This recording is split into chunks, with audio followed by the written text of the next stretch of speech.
ít đi sau ăn say chi để bị say tu rèn nay lâu hi là ba ilam có hồi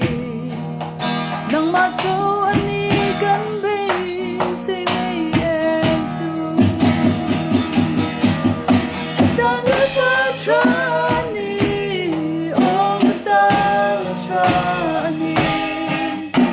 cũng biết đuông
Kian về